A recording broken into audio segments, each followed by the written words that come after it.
The style known as Gothic is a language of pointed arches, carved stone, stained glass and soaring spires. And in Monaghan it's everywhere, as much a part of the Monaghan landscape as our hills, lakes and woodlands. In the 19th century, Gothic architecture became the official style of the British Empire and the newly liberated Roman Catholic Church. Between them, they built hundreds of Gothic buildings in our towns, villages and countryside, many of which still survive today.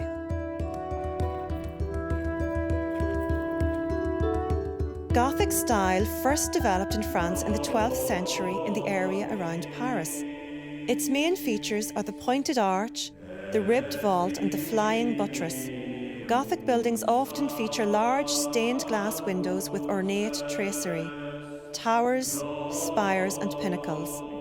Gothic evolved out of the much earlier Romanesque style, which was darker and plainer, and based on the semicircular Roman arch.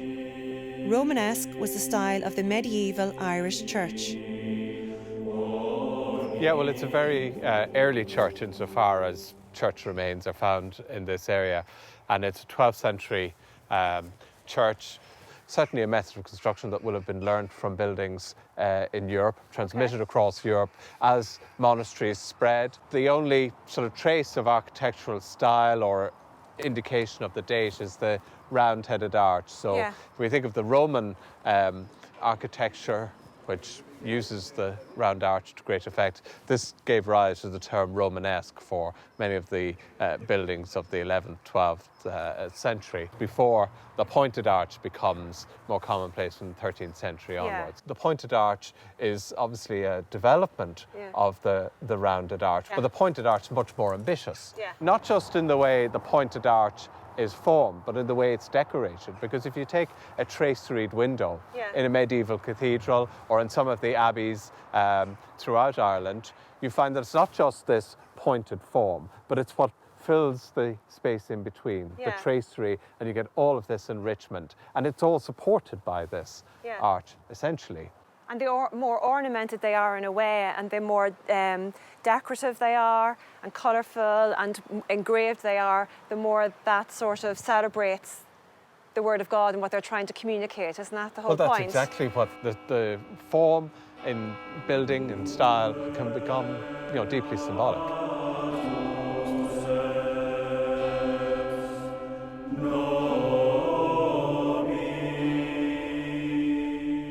In the 12th century, the Roman Catholic Church was the largest, the most powerful and the richest organisation in Europe.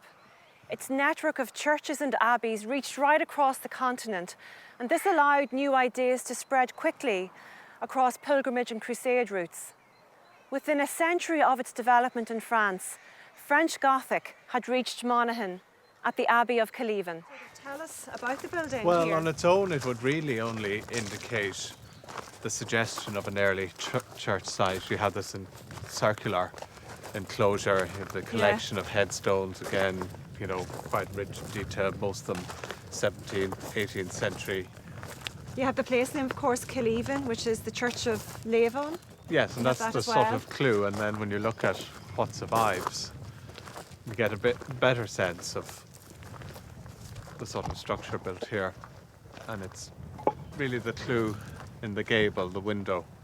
Oh, this very high window here. Yeah, just high up here you have this small opening, which doesn't look like much on this side. You see the way the opening is splayed in, almost like a defensive opening in a castle. But on the other side, like this. you'll see that it's quite a richly detailed little lancet window, decorated in a Gothic style. So here you see in this very simple, very weather-worn gable, a lovely little Gothic detail that just hints at this building as being more than just a piece of rubble stone. It looks very old, actually, doesn't it? It's not even symmetrical. It doesn't look symmetrical anymore, even. But no, that the way matter. It's just set to one side. There's really nothing more in terms of the gable here to indicate the use of the building. Nothing about the structure except the setting, but this is a clue to its use. 100 years later, Gothic style was obviously well established in Monaghan when the Abbey at Adragh was built. Okay, so we're walking up towards where the altar would have been at the east end of the church now, Kevin, aren't we? Exactly. So this is really the business end of the church, if you like. And of course, that explains why the emphasis is given to the gable here.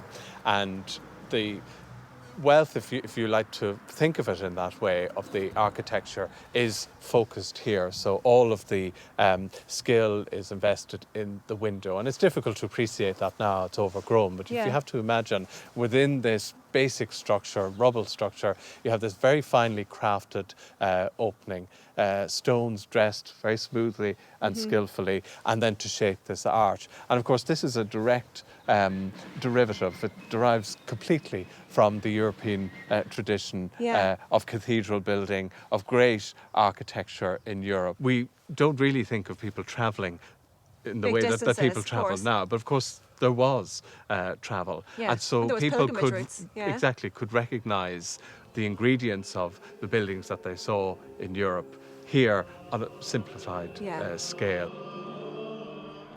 By the early 16th century, the Abbey at Adragh was a ruin, a victim perhaps of the religious wars that followed the Protestant Reformation under Henry VIII. A plaque inside the old Protestant church at Magheross tells how it was destroyed during the Catholic rebellion of 1641. They rebuilt this doorway in a Tudor Gothic style, which is much flatter than the original French Gothic. As the 17th century ended, the Catholic, Presbyterian and other dissenting churches were subjected to the penal laws, which restricted their rights to build churches. The new Protestant establishment began to look for a style of architecture to replace Gothic. They found it in the style of ancient Greece and Rome, and classical architecture became synonymous with the British Empire for most of the 18th century.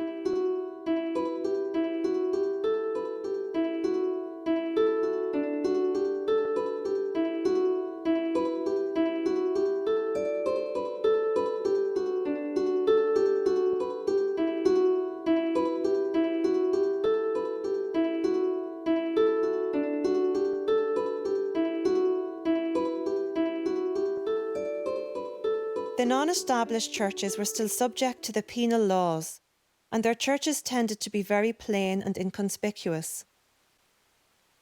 The Gothic style here is often marked only in small details, like the pointed windows and very basic tracery. Can I stay for a stroll? No. Well, show a bit of manliness there.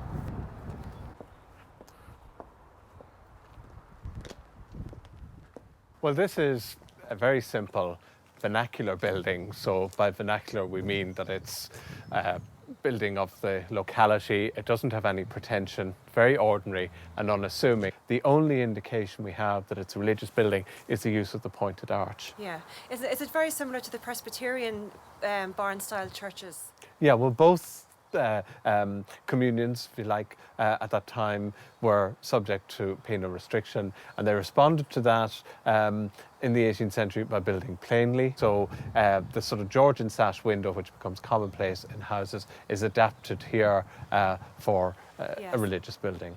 They're almost indistinct from ordinary vernacular buildings, granaries or barns, hence the term that's sometimes used to describe these as barn churches. A form of affordable Gothic that emerged in this period used wood instead of carved stone, earning the name Carpenter's Gothic.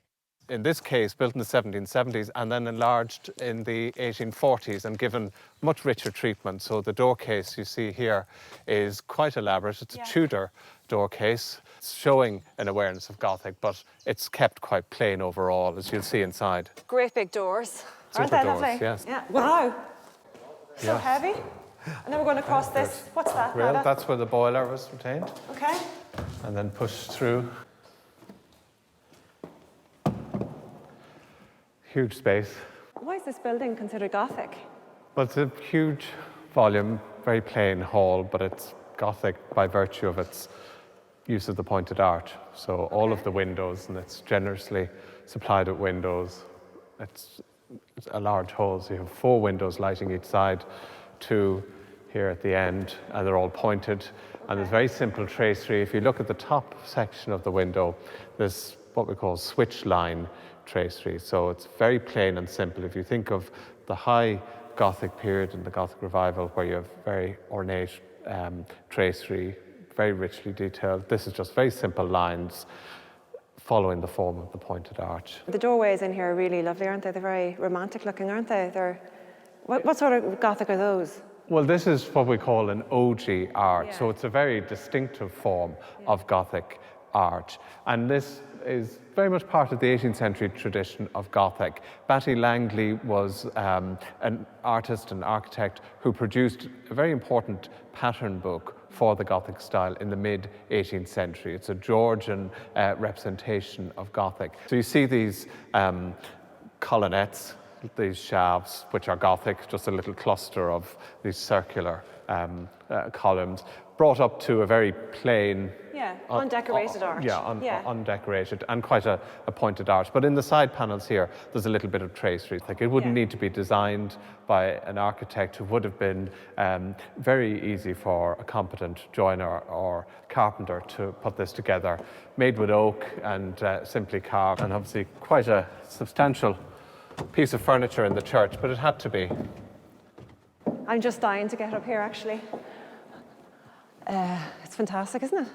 You wouldn't miss much from up here.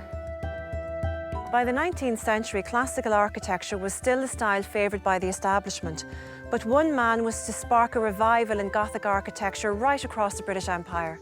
His name was Thomas Rickman. He was born a Quaker in 1776, but was drummed out of the Quaker church for marrying his first cousin. Then his wife died and his business failed, and Rickman began to take long walks in the countryside to improve his mental health. And he began to notice the old churches. He began to study their histories, measure them, survey them, and to draw them, and to classify them into different styles. In 1811 alone, it is estimated that Rickman visited 3,000 ecclesiastical buildings. That's 10 a day, an obsession. In 1817, Rickman published a book that he looked at the evolution of Gothic architecture from the 12th to the 16th centuries. He effectively decoded the language of Gothic so that any architect with his book could build in a truly authentic Gothic style. This is quite an exceptional building because Rickman, in his career, he had some Irish commissions, but the most significant was to design Lough, and that began in 1825. So this is his only building designed in partnership with Henry Hutchinson. So there's a real link there then with Monaghan and this whole idea of this dictionary of architecture, is there? Exactly, and most architects who were interested in Gothic architecture would have had Rickman by their side when they were looking at details for designing houses or churches. When architects came to revive the Gothic style in the early 19th century, they were coming from a tradition of very plain churches and classical architecture. They had Rickman as a guide, but they didn't have the enormous wealth which built the medieval cathedrals, so they came up with a sort of budget Gothic, suited for the industrial age. The official church architect for Monaghan in this period was William Farrell. It's a lovely entrance to the church, isn't it? Yeah, you see the Gothic detail. It's very finely worked, the buttresses and the stonework. And of course it announces the church itself. And the avenue trees is of course taking advantage of the picturesque qualities of the site. And of course that's a very important aspect of the Gothic architecture used in the 19th century. Yeah, it's beautiful. It's meant to look pretty and attractive rather than just announce a church building. Yeah. So rather than just purely ecclesiastical and religious, there's a real sense of aesthetic about the place. Exactly, and everything about how the site is chosen beside the stream, the planting of the trees, it all has that sort of relationship, the idea that a lot of Gothic architecture, the details inspired by nature. So that fits in even with the mood of 19th century. All your senses are being impacted on. Yeah. Your smell, the sound, the light, the way it filters through the trees. Everything adds to the actual building itself. Exactly, and it's a very deliberate attempt to tie religion to nature in that way. It's really gorgeous. I mean, it's the little belfry, the pointed pinnacles.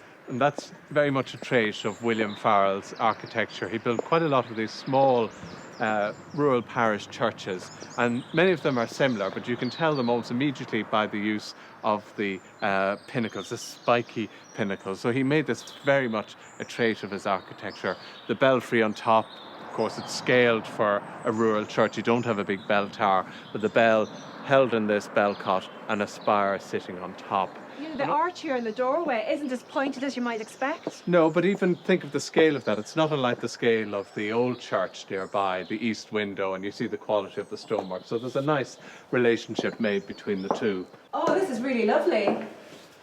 Yeah, it's Oh, look at the really ceiling. good as an example of a early 19th century church. I mean, it has changed so little. And it's very plain inside, Yeah. you can see. The decoration is quite spare, but it's clearly Gothic. You see it in the use of the pointed arches on each side, these windows with the quarry glazing, this diamond pattern glazing. So very simple, no over elaboration. What Yeah. is interesting, particularly in Farrell's churches, are the use of these iron trusses. Yeah, very unusual. And essentially he's experimenting with a novel material. So cast iron is obviously a very strong structural material, and he's able to employ it here. So he's showing inside. innovation here, actually, yes, isn't it's he? innovative yet very Yeah. simple. And it's, of course, very different to the sort of Gothic that develops, which is full of richness. So you have Yeah. very plain plastered walls. The hall is just a simple body of the church. And then the emphasis again, like in the old churches on the east end, the simple chancel arch here. Yeah. And then later Gothic style is present in the treatment of the window, the stained glass here. And tell us more about him. Well, William Farrell was the provincial architect for the Church of Ireland, Okay. the established church. And in the early 19th century, it was given huge resources to build churches throughout the country. So they were essentially state funded. Exactly. So I suppose as well they were probably looking at efficiencies and value for money and all of that sort of thing, as well as actual architectural design. Absolutely, but it creates very effective architecture in the countryside. Luckily for Farrell, he had a bigger budget for the church he completed the following year, and he was able to build in a more elaborate style, a style that became known as Regency Gothic. So we have the drawings here Yeah. in this book. St Patrick's Church. These are the architect's original drawings for the building. You'll see these were prepared in advance of the building And they're- being decided, So and you see William his Farrell, signature, architect. January 1831. Wow. These would have been sent down from Dublin by Farrell. They would have been looked over probably by Lord Rossmore, but Yeah. also by the vestry here.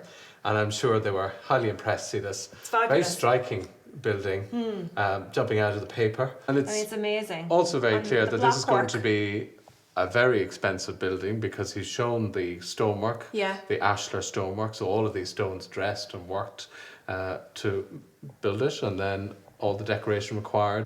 If we look at this pew, it's a very fine and refined example of what you might think of as Regency Yeah. Gothic. So it is highly decorative, very elegant, all these attenuated, these extended proportions, very fine shafts, just like you have on the pillars. on the pillars in Yeah. the main body of the church.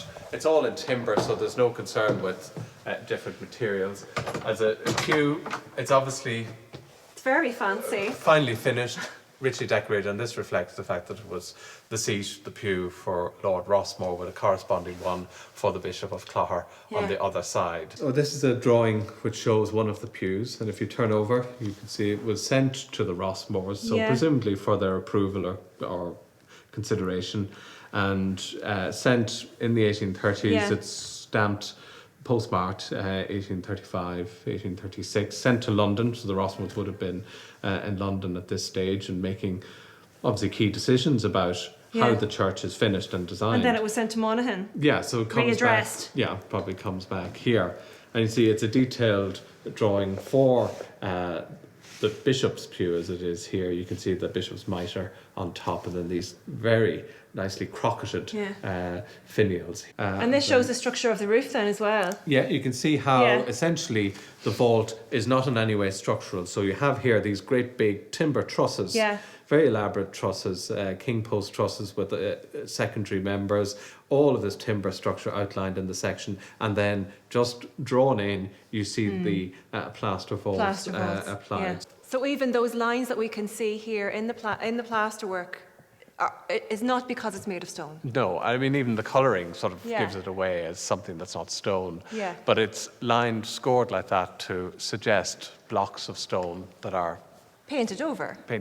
Yeah. But it's, you know, a structure that's meant to imitate and reflect the idea of a Gothic vault in a medieval cathedral, but it's pure sham. And the pillars then as well, they're not actually stone either, are they? No, they're formed in timber, and they do have a structural role in supporting the gallery. But you can see that they're almost impossibly thin. You couldn't imagine a massive, heavy, burdensome stone vault resting on these shafts. And it adds to the whole playfulness of the building that it has this decorative, light-hearted almost quality to it. And that, of course, is so radically different to what happens in Gothic architecture. You know, it becomes much more serious.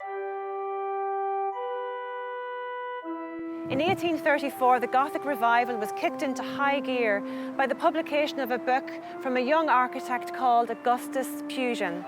According to Pugin, wooden Gothic just wouldn't do. To be truly Christian, he said, revived Gothic had to be honest and stick closely to the original medieval style of stone and stained glass. And if this made it more expensive, all the better, he wrote. God would look with greater favour on a greater sacrifice of money and effort.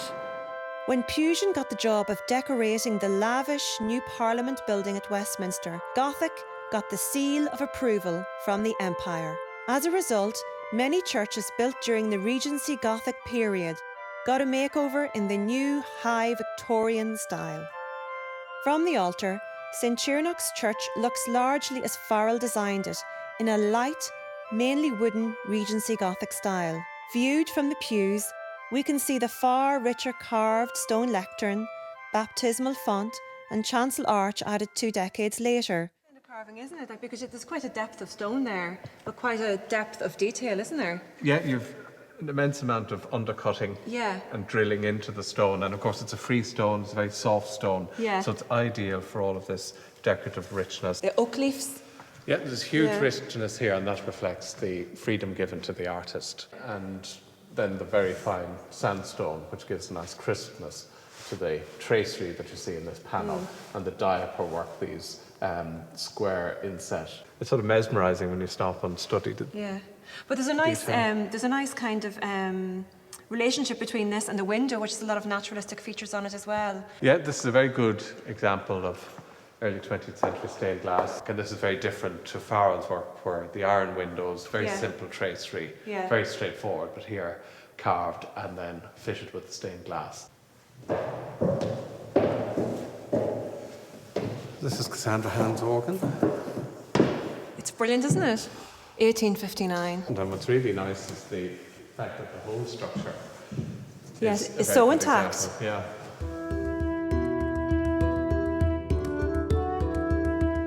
The third great writer of the Gothic revival was the art critic John Ruskin. Like many Victorians, he worried about the effects of industrialisation on the built environment.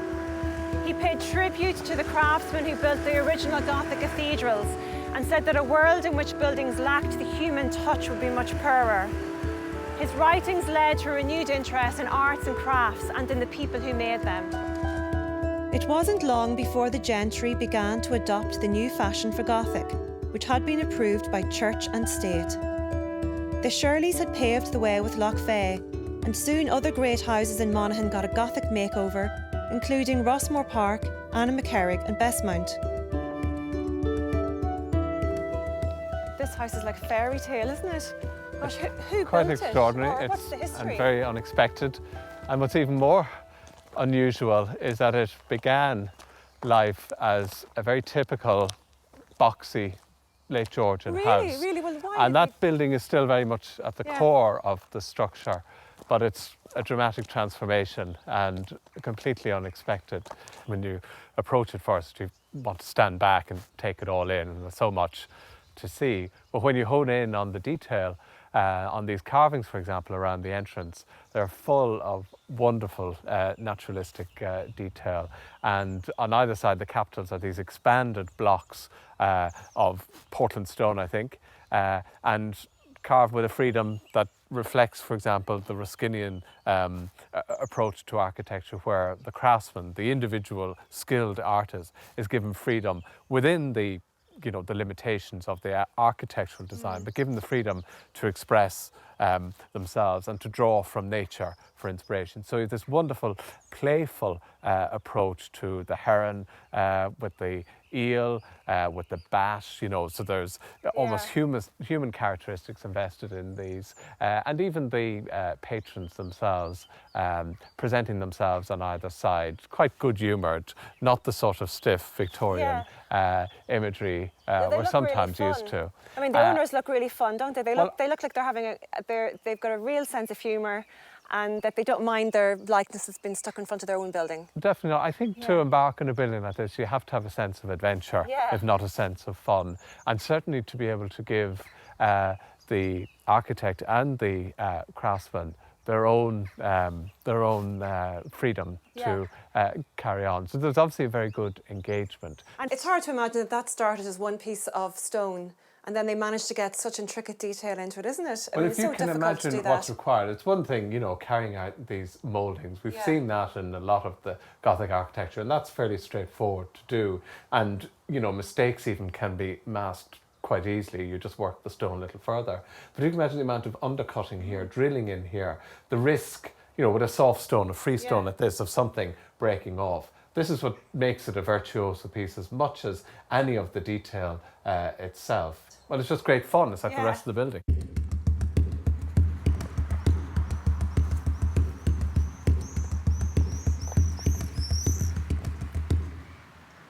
By the late 19th century, the power of the big landlords in Ireland was running out. Gladstone's land reforms stripped them of much of their land, and his act disestablishing the Church of Ireland removed much of its wealth and power. The historian Evelyn Philip Shirley of Lough wrote a number of pamphlets opposing disestablishment, and he built a church in which he put his ideas into stone. The interpretation that the Shirleys put on this church was that it was early Irish, so there's probably a deliberate attempt to sort of evoke the idea of an early Irish, even Romanesque church. And what's distinctive here, there's great quality in the way the stonework is formed. See this arch here, which surrounds the window. This internal arch, essentially. It's a very interesting detail. And there is a tradition that this was actually done deliberately to allow for the building to extend. And do you think that holds any weight? Hard to conceive that a church in a crisis in the 1860s, with very low congregations anyway, could realistically have foreseen itself growing to the extent that a building like this, a rural church, would need to grow unless it was a kind of a statement to sort of nearly convince themselves that it would grow. It's almost sort of overconfidence, and that's what it seems. But it does, in even expressing that overconfidence, it's a commitment. It's a sense of the commitment to the building. Very important to the Gothic revival that local materials would be used in the design. And of course, being part of the Shirley estate, there was ample material on the estate. So Carrickmacross is a townland near here, and this is a sandstone that derives from there. So it didn't have to be brought very far. So it has this lovely toffee colour almost. And of course, it's a good stone to work with. On the Shirley estate, alabaster was discovered, gypsum, which was mined extensively and commercially, but they used it in this church in a decorative way. And originally, the entire apse here, the chancel apse, was lined with alabaster, polished alabaster. So you have that very rich effect being created at this end, so as you would expect. Quite a gleam of it, exactly, actually. And we see it now, it's understated to how it would have been, but look at the floors as well, the Minton tile floors. Set here right in front of the altar, so it's almost an offering. I am loyal. That's the Shirley motto, so it has added significance here in this context. Yeah, so I am loyal to the church. Yes, it I can am loyal read to always, St. Patrick. I am faithful, I am loyal. Yeah. It's a very explicit sort of connection with the I think the sort of authority that the family have here, that they have a right here, and that the church is part of their rights here. Really fantastic. And then when you look up, you've got this amazing stone vault, and this is the real deal, isn't it? It's very impressive, and it's a true vault, so it is, as you would expect in a medieval building, not like what we've seen, say, at St. Patrick's, the plaster vault, which is a sham vault. This is the real thing. So this is what you would expect in a true Gothic revival church, evoking medieval architecture at its best and creating this stunning arrangement of stones, very precisely constructed and hugely impressive. Oh, it's a workmanship, isn't it? It's really, really finely done. I mean, I couldn't imagine even starting to try to build something like that. Even while St. Patrick's was being completed, the newly emancipated Catholic Church was making its mark on the landscape just a few miles away. Its star architect, J.J. McCarthy, had studied under Farrell and worked with Pujan on some of his Irish commissions. McCarthy became known as the Irish Pujan for his mastery of the high Gothic style. And you have to imagine in the original building, when finished towards the end of the 19th century, the amount of detail everywhere, the sort of sensory experience coming in here. So seeing this very grand parish church, which is essentially what it is, treated with obviously enormous architectural detail. All of the emphasis will have been focused here at the east end on the altar. So if you can imagine the altar rails that would have defined the area of the sanctuary, the level of richness in terms of the altar itself, the reredos, the pulpit, all of that emphasis here, and of course given great atmosphere with the glass as well. So there's great colour in the windows, there's great colour in the decoration on the walls. All of the structural emphasis as well, you know, it's laid bare. It's laid bare completely in the way that Pujan would have obviously stipulated in terms of his writings. And McCarthy, as designer of this church, was following Pujan's lead in terms of the principles, the key principles. He also advocated, for example, the use of local materials. So we've local stone used here, a sandstone, a freestone, which was easily carved. It gives obviously great detail and interest to this arcade here, these lovely round columns rising up to these very attractive capitals, which actually follow a design that Pujan used elsewhere in Killarney Cathedral. Very fine pointed arches, light coming in from the clear story, this row of windows above the arcade. And then the roof structure itself. So it's timber, it's honest. These are scissor trusses, so as well as adding interest themselves, there's a lower arch, then the scissor shape, which is the form of the brace that actually provides strength to the roof. And you can see how all of the load of the roof is carried down these stems of timber to the corbels. And then the aisle roofs themselves have a structural role in obviously dealing with the lateral thrust, the outward spread of the wall. So it keeps the whole thing contained. So everything works together. The structure, the practical elements of the structure are all tied into the architecture. And over time, all of these windows are added. So you have 19th century glass from some of the major firms like Early and Powell. And then in the early 20th century, that's continued with the Harry Clark studio windows. And these give a lovely light and atmosphere to the building. So it's not meant to be bright and open and filled with that kind of light. It's a much more mysterious light. So this is part of the whole high Gothics, this sort of sensory experience. Exactly, so that it is another world. You're entering another world, another experience, and the architecture is so much part of that. McCarthy designed dozens of churches, and he built cathedrals in Killarney, Armagh and Derry. But the cathedral he built in Monaghan had special significance for him, as it was the hometown of his great friend and nationalist leader Charles Gavan Duffy. You really see the sort of coming together of the aspirations, national aspirations and Catholic aspirations at this time. In the 19th century, Cahors had no sort of fixed cathedral, no fixed point, even though it's an enormous diocese. So here is an opportunity to make good on that and achieve, obviously, a great building. So there's all of the aspiration and ambition of the church at that time embodied in the structure. And the design, too, was a sort of personal fulfillment of ambition for J.J. McCarthy and regarded as a personal fulfillment of a promise he'd given Gavan Duffy many years and what earlier. was that promise? Essentially to build a church for the nation, or a church that Gavin Duffy would be proud of and the nationalists would be proud of. It's a very imposing, dramatic building, and of course cited as prominently as it is. But so much of the effect is achieved by the scale, as well as the arrangement of the plan, and that's very effective here with the treatment of the roof, this timber roof, with hammer beam trusses, as you can see.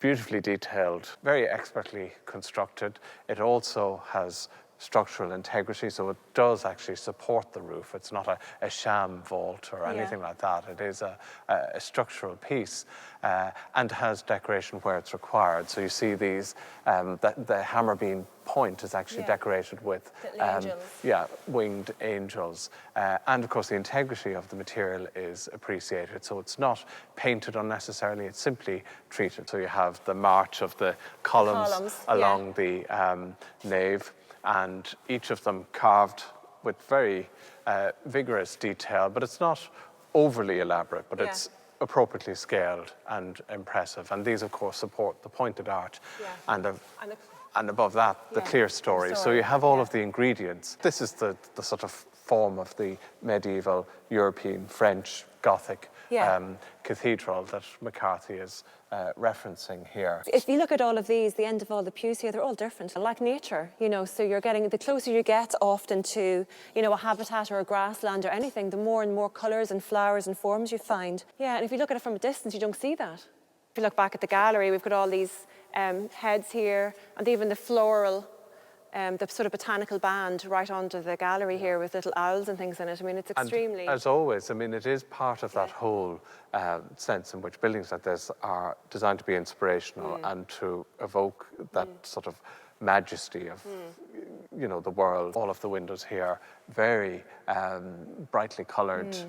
There's real depth in these windows. They're very intense colour, aren't they? Yeah, there was an expectation that funds from abroad would be a considerable part of the effort, and that's why bishops travelled, for most of the cathedrals in the 19th century, travelled to America to tap into that. At home, obviously the resources of the local population were not as considerable, but that does sort of underline the sense in which this was a sacrifice. To commit very limited resources to a building like this, it shows their spiritual belief and confidence.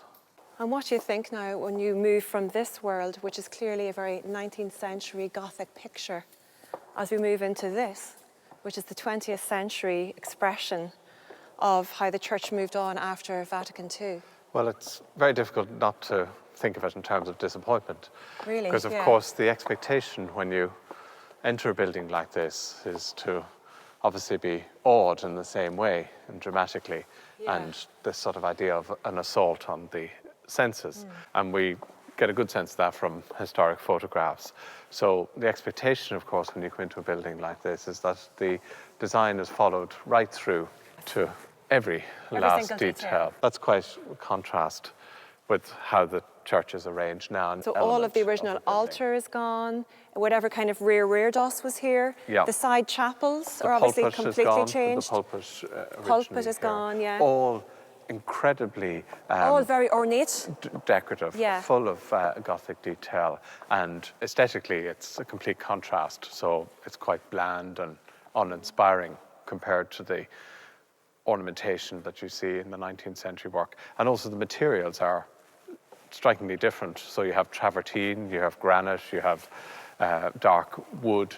So none of these integrate even themselves. And all of these are completely undecorated as well. This sort of carpet. So you get, very 20th century elements of aesthetics imposed then on this very elaborate Gothic and historic interior. So it's not a very good marriage. And of course, it's not very inspiring. If you think of the original intention was to have this rich interior that would inspire the congregation. So that when the congregation were looking up, they were looking at richly decorated surfaces, lots of motifs, lots of colour. And now we're looking at something completely changed. And I'd love to know the motivation of the hierarchy at the time. The hierarchy at the time. But I think they were trying to be, in some way they're trying to move forward and be modern. At the same time you have somebody like McCarthy, and you have, that whole legacy is still there. There's no... By the end of the 19th century, the Gothic revival was almost over, and new styles of modernism, Art Deco and Art Nouveau began to emerge. So once in the Victorian age you get the Gothic style being established almost as an official style, a recognisable style, it obviously becomes jaded, and then the desire for something new, the revolt against that, occurs. And of course there are enormous factors outside of that simple process of taste and fashion. You have obviously the Industrial Revolution, which is transforming how society exists, how communities exist. Yeah, what replaces Gothic? Well, for the moment, nothing so distinctive replaces it. And invariably, you know, for every style or movement that has its advocates, there'll be a counter movement. And certainly modernism is a profound reaction against that, but it's against everything. And there is within that obviously an attempt to create a style for the age. And when we look back, you know, from our perspective in the 20th century, 21st century, you know, we think of this as, you know, perhaps an unfashionable style or tasteless or vulgar. We can apply our own values to that and see it in a different way. But you have to think of this as the height of fashion. So high Victorian style, if you want to call it that, does capture that mood and atmosphere of the Victorian age. So Gothic is over for the time being, and we have become used to a very plain style with little in the way of ornamentation or individual craftsmanship.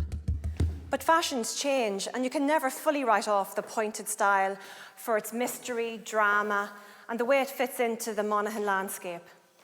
There is even one gem that shows how Gothic can be applied to the most unglamorous of modern materials. At St. Muden's, we saw the picturesque, and it's used to a similar effect here, isn't it? Exactly, but what's very different, of course, the materials here. You have corrugated iron. So with the 19th century Industrial Revolution, mass-produced materials, they're cost-effective. And of course, it succeeds with the setting and the arrangement of the building on the roadside. And, you know, at this stage, you know, you have a building that could be set up quite cheaply, but it could still fulfill all the functions as a church and could be, you know, quite ambitious even in terms of some of the detail. And it's really kind of modern as well when you think of it, isn't it? Almost like a flat pack building, so that the mass production of the material, even the kit idea, is represented. So how does this feed into modernism then? Well, modernism largely abandoned historicism, so historic styles become redundant for architects of the 20th and 21st century. So buildings like this are really the end of an era of architecture and architectural styles. I think we see these styles in the past as relics of the past, as relics of the past too much, rather than seeing them as the most incredible resources to be used and to be mined for our own aesthetics. So many buildings today are designed from catalogues, not in the way that a building like this, but in sort of catalogues, so they're specified, very high-tech buildings, and aesthetics are relatively low down. So enrichment, the sort of idea that buildings can be full of elements that are pleasing to the eye, that's obvious in a building like this. It is rarely found in modern buildings today. So it really is the end of Gothic then? For now. I feel quite sad.